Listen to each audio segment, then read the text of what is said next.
It is now my great pleasure to introduce to you the honorary chair of this year's Senior Care Hero Awards, John Bennett, Chief Administrative Officer of St. Joseph Heritage Healthcare.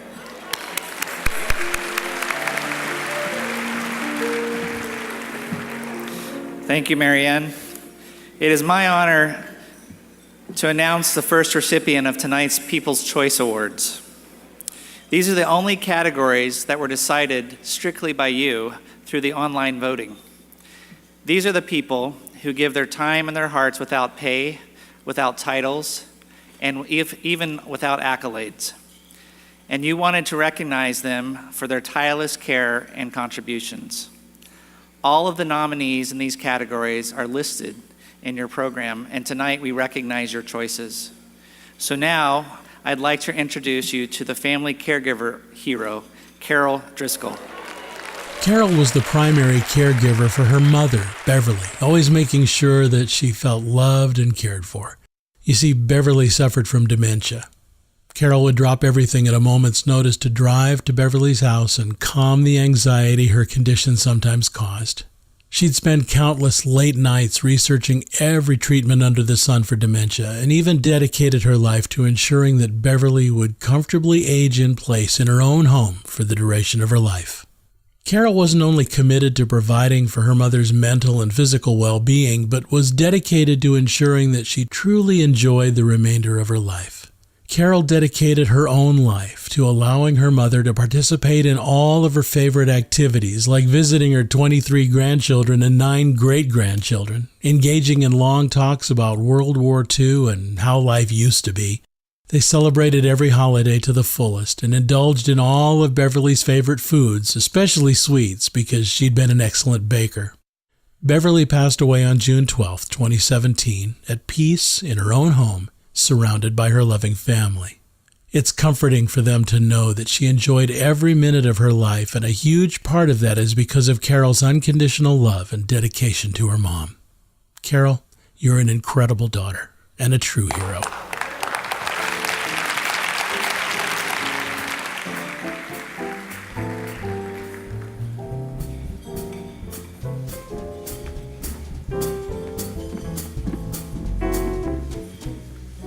Thank you. There are so many people that helped me care for my mom. I want to thank the doctors and the nurses that provided her treatment with dignity and compassion, especially as we progressed to hospice care. Her caregivers are wonderful people that quickly became family. There aren't adequate thanks for all that they did. But to my family, my brothers and sisters, and especially my husband and children who are here with me this evening, I thank you from the bottom of my heart. You embody what family truly is, and I could never have done what I did without your unending support and love. Thank you so very much for this honor. I now have the pleasure of introducing your choice for the 2017 Veteran Hero, Leon Onstead. Leon was born in 1923 in Amarillo, Texas, but his family moved to the LA area in 1928. He graduated from high school in '41 and got married right before he went into the service in 1942, joining the Navy as a welder and ship repairman and achieving the rank of first-class petty officer. Leon has lived a very full life for 94 years. He survived many attacks in the South Pacific as a crewman aboard the USS Anzio, supporting battles in the Marshall Islands, Gilbert Island, Saipan, Okinawa, and many others. He even survived the 1944 Cobra or Halsey's typhoon with 100-mile-an-hour winds, very high seas, and torrential rain. 3 destroyers capsized and sank, and 790 lives were lost. 9 other warships were damaged and over 100 aircraft were wrecked or washed overboard. Leon and the Anzio barely survived being capsized, and the ship limped into a bay for repairs afterwards. Leon was up for many hours along with his fellow shipmates trying to repair not just the ship, but the many planes that were on the upper and lower decks. Leon helped to keep the Anzio repaired and in play in the Pacific arena throughout the war, which resulted in the Anzio receiving an historic award of 11 battle stars. And before Leon left the Navy, he was awarded a presidential citation for his service. We often think of our veterans as men and women who took up arms and fought on the battlefields, but Leon was as big a part of our success in the Pacific as any soldier with a gun. Without him and his shipmates keeping everything ready for battle, the planes and support crews needed to fight wouldn't have been operational. Leon went on to have 2 sons, teach shop at high school, sell heavy trucks and trailers for International Harvester, and enjoy life in a country he helped keep free. We're so grateful for your service, Leon. Please help me show your honor and appreciation to your People's Choice veteran hero.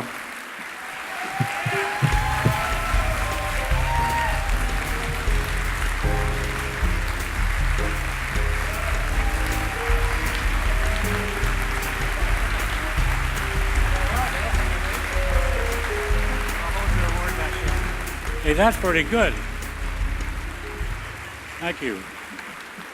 Thank you. Thank you.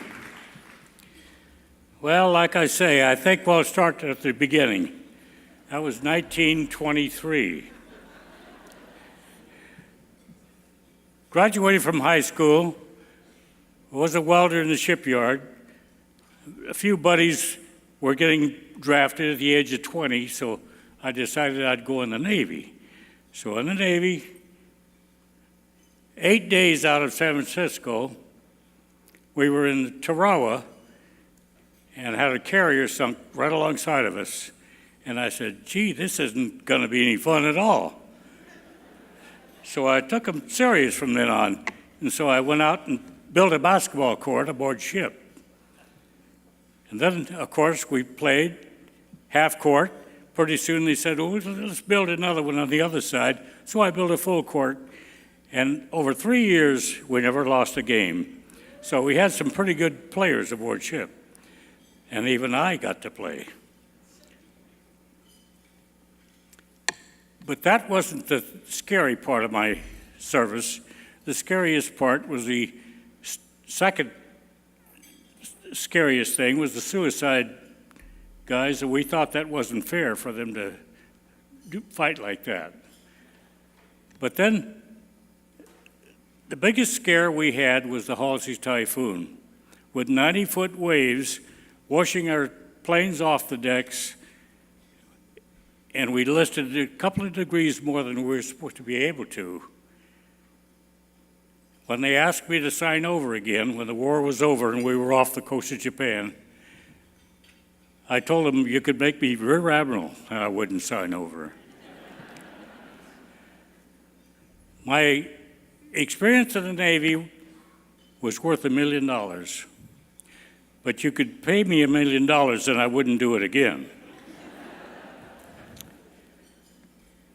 Now that I'm a short timer at the age of 94,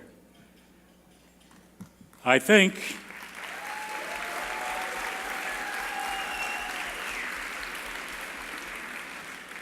my notes are confusing. I don't know.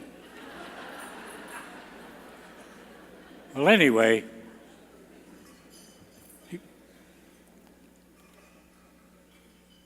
Now that I'm a short timer, I think the most thing I look forward to is the people that deliver Meals on Wheels. I never met such wonderful people in my life. I wonder where they get them.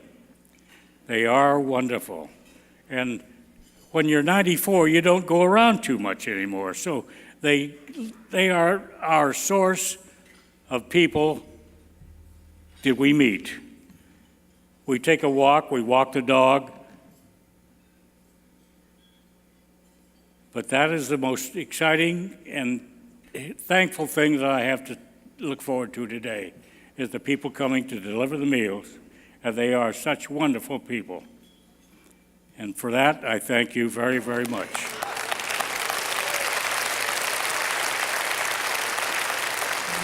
Mr. Unstead, would you please continue to join me on stage? We want to honor you and all who have served and are serving in our armed forces with this next presentation. Thank you. Just going to do the national anthem. Oh, okay. Oh, say, can you see by the dawn's early light what so proudly we hailed at the twilight's last gleaming, whose broad stripes and bright stars through the perilous fight o'er the ramparts we watched were so gallantly streaming, and the rocket's red glare, the bombs bursting in air, gave proof through the night that our flag was still there. Oh, say, does that star-spangled banner yet wave o'er the land of the free and the home of the brave?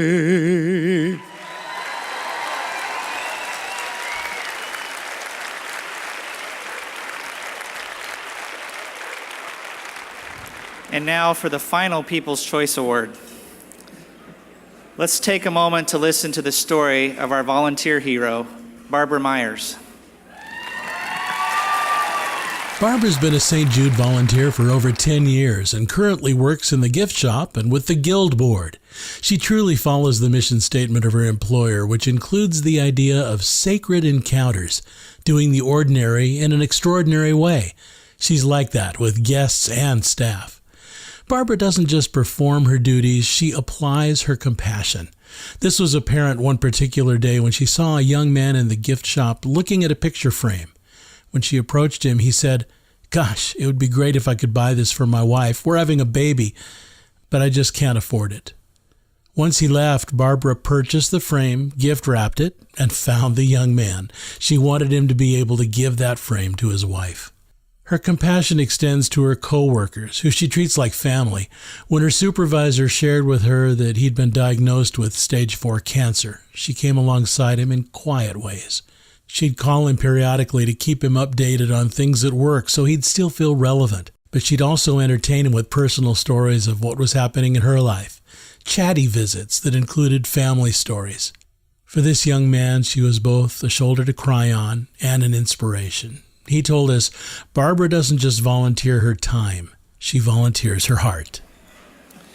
Please help me say thanks to our wonderful volunteer hero.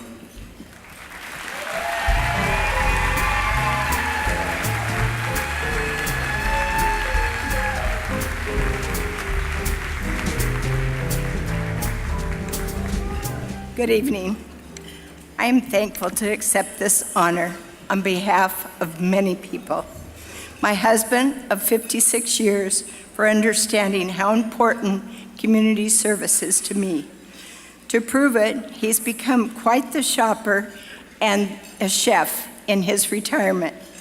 For my family, for all their love and support. Our rock, Guillen Santos, Director of Volunteer Services, and his assistant, Rachel, for the great volunteer program which gives seniors like myself and others an opportunity to give back to our community. The majority of my volunteering at St. Jude is done in the gift shop, which is 100% volunteer run. We have a very strong team of leaders that work very hard to keep all the parts of the gift shop running. Annually, this allows our profits to go back to the hospital and the cancer center for their needs. They say it takes a village, and as a mother of 5, I know this to be true. The village at St. Jude's Medical Center is our family caring for your family.